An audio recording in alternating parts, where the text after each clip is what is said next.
You are listening to a Called Collective podcast where we seek to equip the next generation of ministry leaders.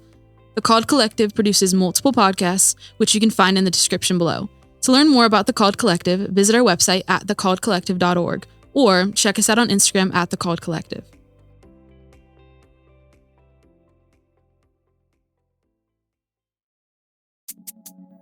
What's up, guys? This is Coffee and Calling, where we just chat over coffee. I'm one of your co-hosts, Isaac. I am Noah Yearout, and thank you so much. Sit back, enjoy, and come along for the ride. Yeah, we are back with another episode, and yeah, we're chatting over coffee and whatever that is. I don't know exactly What is that. always blend with peach. Yeah, it's a peach. Shot of peach. Oh, Shot of peach. What? Whatever that is. Syrup. Tea? Yeah, tea. Oh, that's gross. It's You know, like, actually sorry. really good. So, like, It's- I don't like coffee, really. That's why I get, like, super sugary things. And I hate tea even more. I love black coffee. And That's I just- drink. Wait, like- I got a real quick question. Okay, So, Maddie, would you consider yourself a coffee addict? absolutely. Like, Proudly. are you one of those people in the morning, you're grumpy? I haven't ever really seen you grumpy, but you're grumpy and you would just be like, oh, sorry, haven't had my morning coffee. Definitely. Definitely. Really? Wow. But I All right, always we're going to make take a coffee. moment just to pray over her real quick. Yes, Lord, yes. deliver her from this. I make coffee right away in the morning. Pour over coffee in my room. Grind the beans. Yeah. So That's I just don't. a beautiful moment for you. Yeah, it's sacred. It's really sacred. She consecrated that. Absolutely. she made that way better than we thought. Oh my gosh. No, yeah, Coffee and Calling, we're here with Maddie. And I like to make the joke that we have our first pig on air because Because I'm a snorter. No, Maddie, will you just give a little introduction to yourself so Yeah. people know a little bit about you? So I'm Maddie MacKinnon. I was born in Indianapolis, but raised in Mexico City. So I'm Latina. I come from a Mexican family. Yeah, super fun. Oh, que bueno. Super fun. Que Super bueno. fun. I moved back to Indianapolis when I was 10 and then moved to Costa Rica. So kind of my life has all been like all over the place. I would consider home to be Mexico and Indianapolis. So kind of my soul is in both worlds. And then, yeah, I was homeschooled all the way through, which is a really important part of my story because, yeah, and it's something not a lot of people know about me. But I just super like big heart for family and for kind of like hands-on learning. And yeah, what I love to do is very like hands-on ministry, which we can get into later. But a lot of that was birthed out of just the surplus of time that we had at home and like not needing to go into a school building. So then I was senior in high school, applying to like 10 different colleges. First, I'm the oldest of 5 kids. So like being the oldest, parents are like, how do we, you know, especially when you're homeschooled, like there's no school counselor to like help you figure out what school you're going to go to, So you're just kind of figuring it out on your own. How to You get, are like, the guinea pig. yeah, for sure. Guinea pig, absolutely all day. But yeah, and then the Lord opened an opportunity. Freshman year of high school, I actually committed to going to school and not going into debt. So whichever school I went to, I was not going to go into debt. And then Wow. actually got a full ride to come here. What's up? Yeah, Whoa. which is like Talk such about a, his faithfulness. Right. No, really, like it was such Yeah. a God thing because I had applied to so many schools and I was like, I love IWU, but honestly, like, and everybody has a different journey, so really no judgment. But for me, I had clearly heard the Lord ask me not to go into debt, and so it was a clear avenue for me to come here. And Wow. truly, that's the reason I'm here. But over time, like I've just seen the Lord's hand in Mm. so many more other more important reasons than just the financial provision that I'm here. But that's what brings me to IWU. So Yeah, give us a Wow. little rundown of what you where What I you're at do. here at Yeah, IWU, yeah. your grade, Yeah. whatever, what you do, all those Yeah. things. Because I know you're busy. So Yeah, so I'm a senior here, Luther Lee Scholar, which is a part of the Honors College. So I'm double majoring in Honors Humanities and Community Development, which I've loved. And I'm a student body chaplain working yeah. with the Spiritual Formation Office, which is such a gift. I really, really love working with the Spiritual Formation Office. And I've actually been in the office since freshman year because I auditioned NSO week to be on the worship team and then just have been around for 4 years. So Wow. it's super fun. Yeah, so that's me. I remember when I was first here coming in and we were freshmen at the same time. Yeah. We're in the same grade. Yeah. But when I was a freshman, I thought you were a senior. When we came in, she was singing. I was like, wow, incredible, like blessed gift, all these things. And then you were back the next year. I was like, what And the grade next is year. what grade is she in? She- And and then the I went next through the year. next one. Is she a 6th year? I was like, this girl has to be Does like she keep 20. flunking her grades? COVID year? And then COVID she's in year? honors college. And I'm like, you failing everything? But turns out you're the same age and been going through the whole time. I was like, wow. But no, like that's cool that you got that invested that fast. Yeah. And so like just seeing Yeah. you at a leadership position in that way was just cool from the beginning, you know? Yeah, and I mean, you're at Indiana Wesleyan, and I know you're heavily involved, but what, I don't know, what is your calling story? I know it's Yeah. the whole podcast, How to Yeah. Write Coffee and Calling, Yeah. but what, yeah, because you have you're jumping all over the place when you're growing up. So how did that also kind of form your calling and how you got to where you are now? Yeah. So I've been leading worship since I was 10. Jeez, And gifted. I actually started leading worship when I was in Mexico City. And my mom was leading a women's conference the year before we were going to move back to the States. And I got to actually like lead a session at 10 years old, which is like, you know, that's a really cool opportunity. My mom is somebody who's always believed in me, and I'm really grateful for that. But she kind of started to open some of those doors for me to be kind of more to share my gifts publicly. And actually, the way I started singing was High School Musical. I don't know if you guys remember High Yes. School Musical. Yes. Dude, I Actually, wanted to oh be my Zach. gosh. I I really styled never- everything off I him. never had like a girl crush on Zac Efron ever, but I loved Gabriella because she sang. Is that her name? I think that's her name. Yes, But she sang, and we both had dark hair, and I was like, oh, she's so cute, whatever. So as a little kid, I was like, oh, yes. Yeah.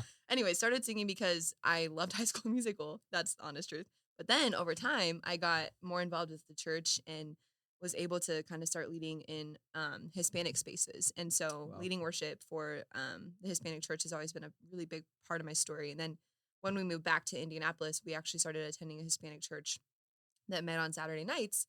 And one night I just like hopped on the stage after a set, and I was just like singing like a little kid, like, you know, how little kids like go up to the church to like the drum set and like start banging on the drums after service or whatever. That was kind of like what I was doing, and started singing, and everybody like stopped and was like, who was singing? And they didn't realize. And it was the first time I remember being able to truly like feel like I was actually blessing the Lord and blessing other people with worship.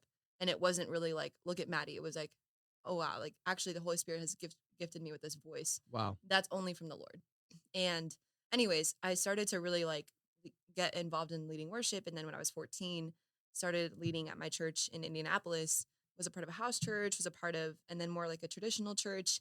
And when I was 14, the worship leader of the church that I'm currently at, Soma, he was like, hey, do you want to come audition? And he asked me how old I was. And I remember my mom dropped me off at like the first practice, and it was just a bunch of like mid 20-year-old guys.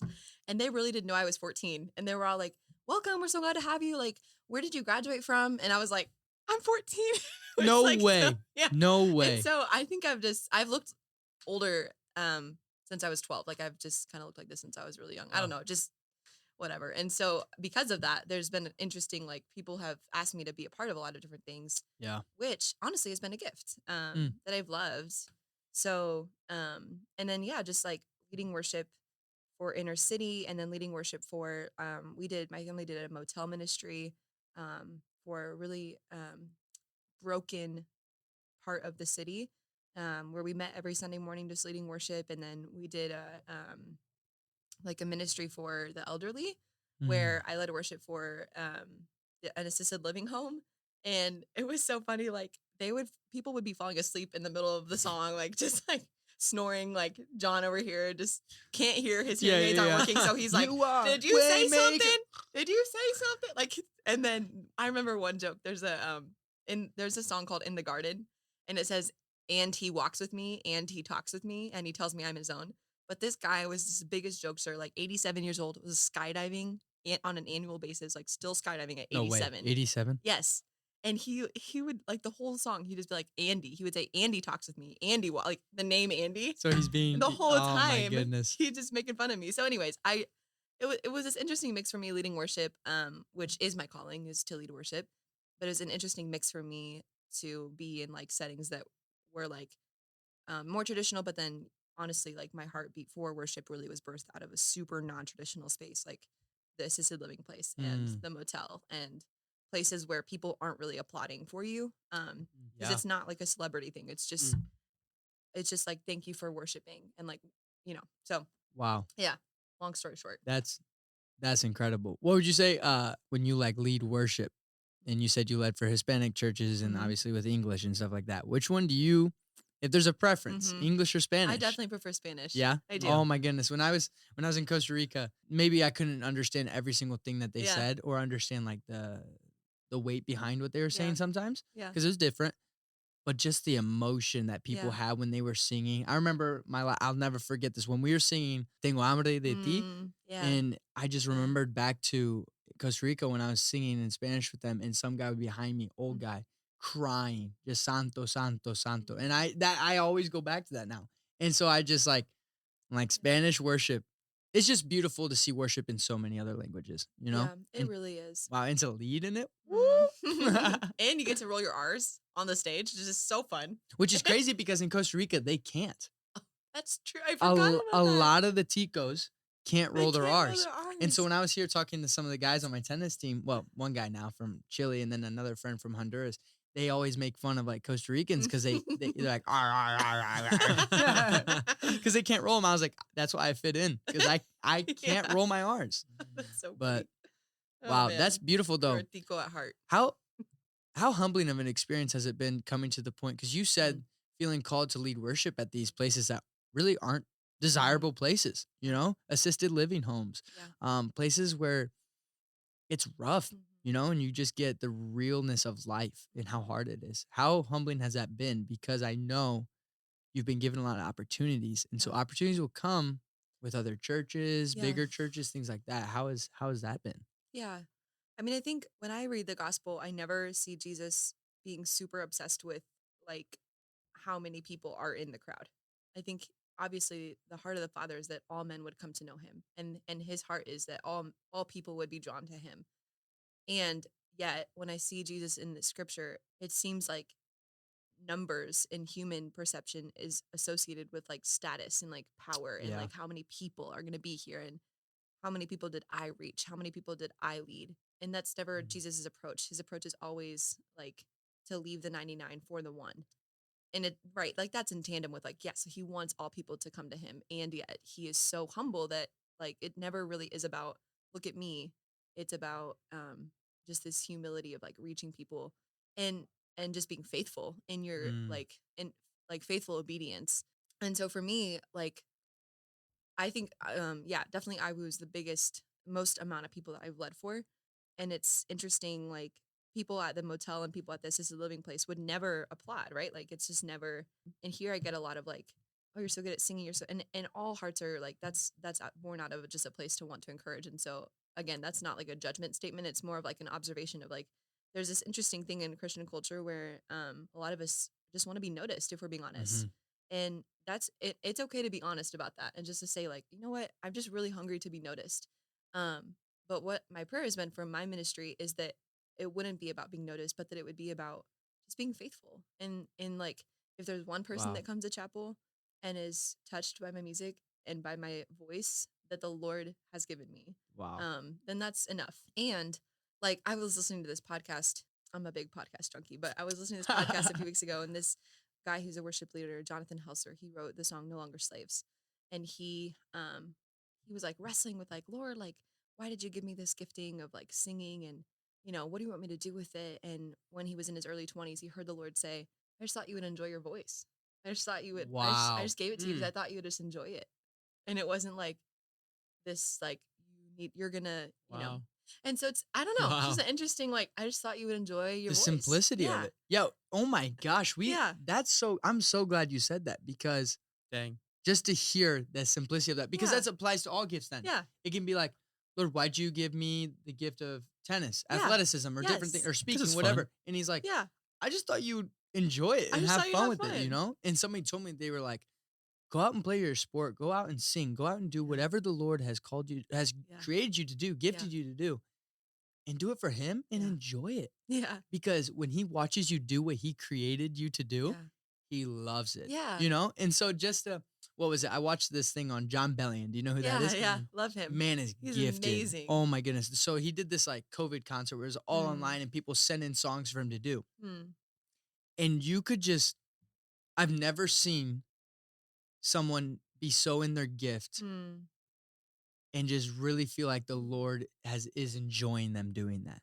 Because God created him that way and he is living in it the fullest and he's just enjoying it, laughing, going crazy, all this stuff. Yeah. And I'm just like, I can't help but see like the Father enjoying this, seeing that one of his children that he has created using the gift that he has for just enjoyment, you know, and to bring other people joy. It's nothing for like, obviously the Lord will use it to bring people to him, but the basics of it, just like, I just want you to know me and to enjoy me. Yes. Wow. Yes. Thank you for sharing that. Yeah. That was like a word I needed. Jeez. Yeah, absolutely. Yeah. Because I overthink things all the time. I'm a That's notorious facts. overthinker. That's Thank you. I said thank you. And I'm always like, okay, God, like, what am I supposed to do with this? Like, you gave me this, or I have this passion, or I have this desire. Like, what am I supposed to do with this? And I'm always thinking, like, how can I do this or that or this and that? And it's refreshing to hear just like, oh, chill out. Just have fun. Like, it's. I'll never forget. I was Jordan Reif, who leads worship at College West. She mentored me last year, and she, I said, what advice would you give yourself if, like, for 20-year-old Jordan? Because she's, I think, about to turn 30 or in her 30s. And she was like, I would just tell myself, like, just chill out. It was like this moment of realization of like, oh man, like how much time am I trying to spend striving and like doing all these things for the Lord instead of just being with him. Wow. And then living from that overflow of being with him and just gazing at his beauty. And then, you know, I was on the same podcast I was just talking about, like this guy was saying, when you live from a place of being, your doing will be way more than you could ever imagine. You're actually going to be so much more productive because you're living from a place of rest. Oh my gosh. And it's like the Shabbat, right? Like that's Sabbath. Sabbath was made for man, not man for the Sabbath. Like we're made to live from this place of rest, and it's a gift. Yeah, that just goes in to show like the Lord has created stuff for us. Yeah. You know, we are created Absolutely. for him. Yeah. And he has created things for us. Yeah. Like in the garden, we see that. Yeah. And I remember just what you were talking about of like, just chill out and enjoy him. You know, just simply being with him is enough. I remember when I was a couple years ago, I was in Dr. Lowe's class, never cried in a class except this one. And Not Dave Smith's class? Dave Smith, there was a couple times I was close. There was a couple times. When he starts crying, it gets me. Oh, every time. Yeah. I'm a sympathetic crier though. Yeah. So I could like see if you that start for crying right now, I'm done. I'm done. Are you also a sympathetic laugher? Yeah. Yeah. I would say a lot of times I'll Yeah. laugh when other people are laughing. I mean, my name means that. And so it's just in That's it's true. in my being. That's so You beautiful. know? And to be sacrificed by my father. No, I'm just kidding. Yikes. Love you. Yikes. What does your name mean? Something to build an It ark means with rest. animals. It means rest. Rat? Wait, facts? Yeah. Holy crap. Noah means rest. My middle Wow. name's Michael, and Michael means who is like God. Wow. That's my middle name. And I'm gonna be honest, I'm horrible at resting. Like you talked about Sabbath, which is something that's I've been loving to do. I read a little bit of a book for class, and it was talking about self-care. And I always thought like taking time to rest and relax was like selfish. And in reality, it's holy. Yeah. And watching TV for 2 hours is holy. It's not something that's horrible. And it was just ironic when I realized my name was meant to rest. I was like, man, I suck at that. Then that's like how I convicting. run. Yeah. Yeah. And it was Wow. just like that whole idea, like chill out, bro. Like just enjoy life. JC Herring one time said, life is too short not to have fun. Yeah. So have fun. Yeah. Yeah. And I'm like, this is the culture that college has. Like Yes. the college is like, Yes. well, what's next? When are you getting married? When are you doing True. this? What's your next assignment? Yada, yada, yada. You coming to this, you coming to that. Actually, no, can I like meal prep and eat some food and like watch Well, TV? And I was gonna like, say it's interesting growing up in Mexico because, like, I remember. Here's an example. There's a wedding. The bride was 5 hours late to the wedding. oh, Nobody said a single thing. Nobody was It's confused. her wedding. Nobody was. Wow. That was so culture. Like, wow. you know what? Like time. It's like what is it? A day is like or 1,000 years is like a day. Yeah, and a day that for him right? is like Yeah. like when it's talking about time for him, Yes. 1,000 years is like a day for him, but a Yes. day is also like 1,000 years for him. It does Yes. not. He's not It's not the constrained same. by time. Yeah. And he always has an abundance. Mm-hmm. So I came from this place. I grew up, and even just my hardwiring as a kid growing up, the way I was like raised was just be with people. Like just take time. Just and it was so much more about people than like having an agenda. And so even when I think about worship, it's the same for that. It's like, how do we just allow like just so much space for people to encounter Jesus? Yeah, but like that, like I love that your name means rest. That's so beautiful. Yeah, and I think the idea of like being people oriented and not time or event like oriented, like we are time oriented. Yes, class starts here, class ends here, lunches, right? Like I get that. Sure. But once again, JC Herring, he would skip class to do a devotional. Yeah. And I was like, never in a million years in the way I grew up, the way I was raised, would I have thought to like do that.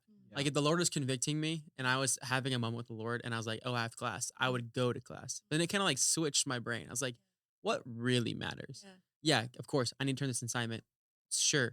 But what really matters? Am I going to prioritize, a conversation with Isaac about something he's struggling with? Or am I going to say, hey, actually, Isaac, I need you to put your problems on hold so I can finish my paper on rest, which is, you know what I mean? And it's interesting that American culture truly is like that. It's this kind of rat race. My boyfriend and I were just talking about this. Like it's this rat race of like, go, go, go, constant, constant, instead of like, man, like, how did Jesus live? And I was just in I go to church in Indy, and my pastor was talking about how actually, if you look at the way of Jesus, the way that he describes himself, first of all, is gentle and lowly. And then if you look even further, if you really examine like his posture toward life, my pastor was suggesting that his posture was relaxed. Yeah. Like that Jesus is actually very relaxed. Like he wasn't he wasn't like hustle, man. No way he could be. Yeah. Dude had to walk everywhere. Right. Yeah. Imagine that with us. It's like, Right. oh yeah, how long will we get there? It's gonna be about a day or two travel. Like, could you imagine? He's going to Jerusalem. He's going to these places to do what he's called to do. Yeah. But he has to take 3 days to get to those places. It's like, what's going on in those? Yeah. And I remember one of my pastors talking about this. And he says, we have to be people with margins. You know? Dude, like the Lord has created you with a mind to organize and to like almost like let your schedule be a worship, right? How you orient that. Yeah. But the problem is we've worshiped the schedule of just like, oh wow, yeah. You know what I'm saying? And that's me. That's yeah, you. I'm guilty of it too. Even if we don't like That's right. say we're not people of schedule That's and time, right. all those things, we still Fall into hold it that. so high. Absolutely. But the thing is that I'm learning is when you use this as a form of worship because it shows where you put your time, right? What the Bible says, where your treasures, there your heart will be. Treasures your time, your money, all your emotion, all those things. It's like there your heart will also be. So if you orient your schedule and build it in a way that glorifies God, your heart's going to be there. And it was just nuts to me because the culture that you're talking about and Jesus being all about people, dude, his ministry's interruptions. And so if we don't welcome interruptions, what's the ministry? You know, Jesus wants to interrupt your life. Jesus's life got interrupted. And so if we don't have space for that to get interrupted, then everybody we meet is who we plan to meet. And we always talk about God, give us opportunities. He's going to give you an opportunity and it's going to shred your schedule. Favorite thing Dave Smith ever said to us when he left was, when you graduate from here and you want to talk to me, I will not have time. I will be busy. I will have all these things. But then he looked at us and said, but I will make time because you are worth it. And it was just letting us know, like, he's got these things going on, but he let us know that if you called and you needed something, I will make time. And such a powerful thing. Beautiful. And I bet Jesus could have made it faster to where he was going. You know what I mean? Yeah. I bet you he could have said, you know what? I'm not going to talk to you. let me get a camel or whatever, you know. Let me get my Fitbit. Yeah. How many steps can I get? How many steps I got Let me put my today? J's on and start running. You know what I mean? Walking on water? Bet you ain't never done that. Peter, I know you did. Sunk like a rock. I can't. There it is. I told you guys. There it is. There it is. Coffee and calling. The snort. All right. I got what I wanted today. I said it was my goal. Just happened. You did it. Continue. It was the Jesus joke. Oh my goodness. I just bet Jesus could have gotten there faster. If he really wanted to, he could have got there faster, but he didn't. Yeah. And that's the point, right? Yeah. Like, show me your schedule, and then I can tell you what your heart is or where your heart is. You know, like, That's if I facts. spend, X amount of time doing this, okay, then your heart is there. And something Ethan Linder said, Love him. future on the guest, future guest on the podcast. He's phenomenal. But he mentioned like, do what you want to do. And I was like, what? Why would I do what I want to do? Like, it's such a, like, it was, I was like, why would you say that? But like, do what you want to do. Don't do what you don't want to do. Like, whatever drains you, maybe don't do that. Like, yeah, I know it's sacrificing to do that, but if you don't want to have coffee with that person because it's a horrible conversation or it's just like nothing. Right. Or it's just a meaningless conversation, then don't do it. You have better things to do. Yeah. Of course, don't avoid a hard conversation because you need to do that. Yeah. But he was like, do what you want to do. I'm like, how? Yeah. Like that Yeah. blew my mind. Yeah. So I grew up with parents. So my mom didn't come to the Lord until she was in her early 20s. And because of that, she just has the whole like getting rid of tradition and religion. Like, she never had to do that because she just met Jesus. Yeah. It That's wasn't awesome. like this kind of hardwiring of like the rules and the legalism. It was just very much so like, just what's the heart of Jesus? And my dad is also like they're amazing. I just really am grateful for the parents I have. But basically, the way I grew up was anything can be interrupted. Like, we always had kids in our house. That's we always awesome. had, and it was, and my mom would never like be embarrassed about really anything or like apologize if she was late. It was like, oh, thank you so much for being patient with me. Like, I was sitting with this other person, and she was never like careless about the way that she cared for people. But she definitely, like, even like ministry for my family has looked a lot like, hey, do you want, like, if a person asks me to be their mentor, or if somebody went to my mom and dad and was like, can you mentor us? Like, can you be our marriage mentors or whatever? It was always like, yeah, like, I'm gonna come grab groceries. Like, let's go. Like, let's do life. That's Like, awesome. actually doing shoulder to shoulder, and not so like coffee. Like, I love coffee. I just said that earlier on the podcast, Yeah. but you know We what I know. mean? Not like so sterile or like scheduled. It was just very Yeah. much so like, and that's how most of the world actually operates. America is kind of an anomaly in that way. Like, most of the world That's true. operates differently. No, that's very true. Right? Yeah, that's very true. I mean, like, all the guys that were on my tennis team, they always talk about like everybody like in Spain, Argentina, all these places. There was like a set, not like a law made, but everybody knew the certain hours was like nap time. Oh yeah. Or like in Costa Rica, like cafecito. And at the night, it's like after dinner or before dinner, depends on when your family did it. It's like bread and coffee. Yeah. And you just chill. Like you do nothing except that. And so like that stuff is just so beautiful. And I'm curious with you, and I think we can know the answer, but I want to know from you with your parents, when that was their mindset, like how did you feel as their child? Oh, I loved it. Yeah.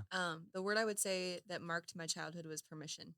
Like, I just had permission to, first of all, like, and anything that I say is not a judgment. It's more like, this is just, but like, I never went to youth group, in part because my parents wanted me to be with them, and they wanted me to know that my siblings and I were never an interruption to like what was happening in adult world. It was never like an inconvenience to have us around. Yeah. And so I think and then just being invited into that, and it was, I mean, oh yeah, it was so chaotic. It was a lot of chaos, so chaotic, which it really plays a part into who I am today. And that's frustrating for a lot of people, and that's okay. Everybody's different, but yeah, that's kind of how like I grew up, is just permission to be involved, to ask questions, to experiment, to like to dream beyond like what society says is okay. And That's so good. That is so good. So going along that, what question you asked Jordan? What advice would you give to 20-year-old self? Aha. Flipped it on you. What would you say to yourself 10 years ago, 5 years ago, or someone that's before coming to college? Let's or say in 5. high school? Let's say 5. okay. I would say there's a I'm such a jerk. 10 years. Yeah, when she's 11 years old, man. Just messing with you. I'm All right, really 5 trying years not to ago. snort. Hey, when she was 11, she still looked like she was 20. That's what she said. True. That's what That's facts. I went to the airport once. I was 11. I was in the TSA, and the guy was like, "Can I see your ID?" I was 11. I was like, "Mom, what's an ID?" Anyways, I would say the sooner you can let go of what people think, the better. Wow. How has that played out Mm. in your life? I know a like story the in there. stereotype just with like worship leaders, when Yeah. you are on stage, you guys will get it the most. Yeah. You know, you and other people that speak, anybody on stage, just how you worship, your body language, all those things. How have you had to deal with that? I remember freshman year of college, I was pulled into a meeting, and somebody was like, "We really don't like the way that you move on stage." Gosh. And I don't know who the person was. This was like a comment. I never knew like who the actual original like person was who had brought this concern. And I just was so confused. I think I was just like, huh, like that's, and I remember like for maybe like 20 minutes being really wrapped up in it and like, oh no, like, am I doing something wrong? Is there something, is there something bad with me? And I also had a really, really innocent childhood. So like I wasn't exposed to a lot of like things of the world. And I'm really grateful for that. So like my heart posture was never like, to be like, look at me or to, it just was so strange to receive that kind of feedback. So I think I was like, oh man, like, I don't know what to do with that. And right, like leaders are called to a higher standard. There's a level of like, there are things that the Lord calls us to behave rightly in. But on the same hand, like when it's a matter of preference, that's when it's like, oh man, like we can't let other people's preferences of what we should do or what we should be, how we should be acting, control how the Lord is asking us to lead. And the freedom that he's asking us to, and a lot of people are not free. That's just the truth. And a lot of people, and everybody can be free. That's the good news. But I do see like the feedback that I've had to wrestle with, from people specifically by being a worship leader is, why are you like dancing on stage, or why are you, why can't we just sing like normal songs, or like things like that, where it's like, oh, like the sooner I learned to let go of that and just to be like, oh, like, bless you. Like, yes, that's great. How you want to do it? Like you can, and not like in a rude way, but just like, but there, you can You're do telling it. me what to do. How it's about you almost do like it, an you know? invitation. It's like, Yeah, like, oh, you got yeah, ideas? sure. You want to like Let's help do lead it. us? You know? Yeah, exactly. And Wow, not that's like, not like a like, you want to do it, but like that, you handle that so much more beautifully than I would, because people have said stuff to me before, and like I don't know, I grew up a little different. Like, praise God for how I grew up, you know. But it wasn't like a like super innocent where I was like, no one knows. I'm fine with confrontation. Yeah. I'm totally fine with it. Yeah. And so like my gut reaction is to let me destroy you in an argument of why I do what I do. Like that's where Yeah. my head goes. Facts. Yeah. But like praise God that like he worked in you like Mm. through your childhood. So when you Yeah. do face this, Yeah.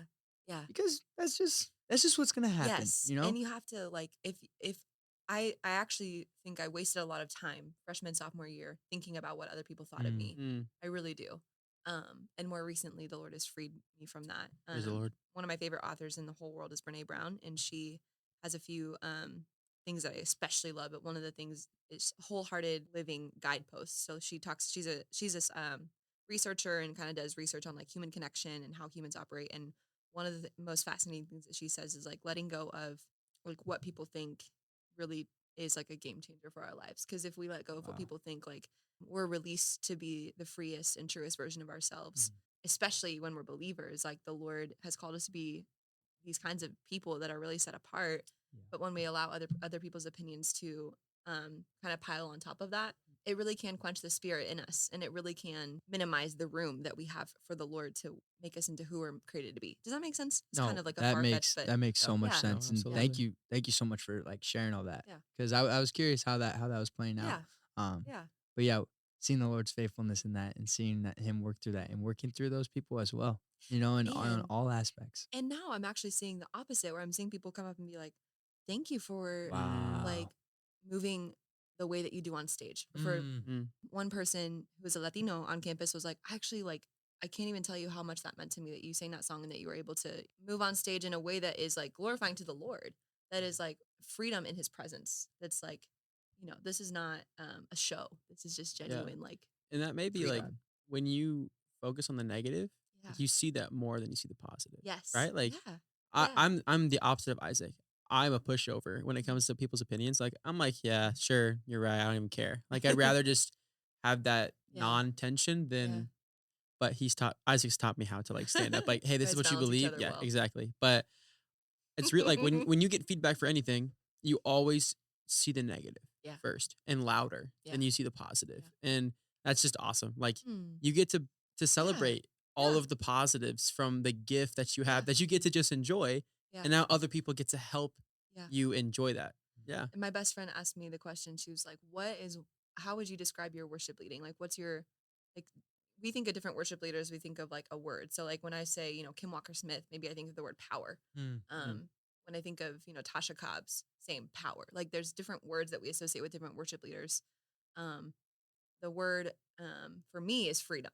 And and that's what my heart is longing for, and what I know that people are all around us are longing for as well, Yeah. Wow. Praise God for that. Praise God for that. Man, Maddie, thank you so much. This Yeah. has been so fun. There's like so much more that I would love to talk about. Yeah, absolutely. But as it is, we can't talk about everything. If we wanted to go into some of that stuff, it would take a whole other one. Maybe that would come. Maybe part Part two. two. Maybe part 2. We'll see. But Thanks for having me. yeah, of course. Thank you guys for listening and just living this freedom that Maddie has talked about. Go and be blessed. See ya. Adios. Hey, that was fire. Adios. We'd also like to take a second to thank the School of Theology and Ministry at Indiana Wesleyan University for using their facilities. We want to thank the Call Collective for producing all of our podcasts. The Call Collective seeks to equip the next generation of ministry leaders.